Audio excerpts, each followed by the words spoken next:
மூலிகை நஞ்சறுப்பான் இலை வேர் கைப்புச் சுவையும் வெப்ப தன்மையும் கொண்டவை. வியர்வை பெருக்கும் கோழை அகற்றும் விச நஞ்சுக்களை முறிக்கும் வாந்தி உண்டாக்கும். உலர்ந்த வேர்கள் வயிற்றுப்போக்கை கட்டுப்படுத்தும். வேரை காய்ச்சி வடித்த சாறு மூச்சுக்கூறல் அழற்சிக்கு பயன்படுகிறது.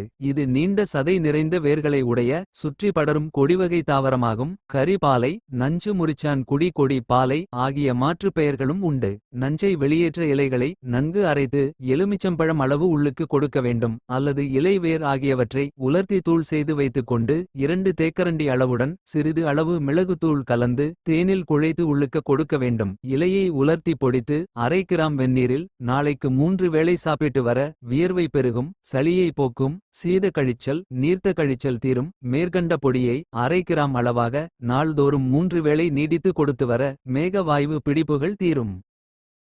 உடல் ஆரோக்கியம் குறித்த இத்தகைய அரிய தகவல்களை தாங்கள் தெரிந்து கொள்வதுடன் மட்டுமல்லாமல் மற்றவர்களுக்கும் தெரியப்படுத்திட இதனை அதிகம் பகிரவும். இயற்கை உணவு மருத்துவ ஆலோசகர் பாரம்பரிய சிகிச்சை சித்த வைத்தியர் சுரேஷ்.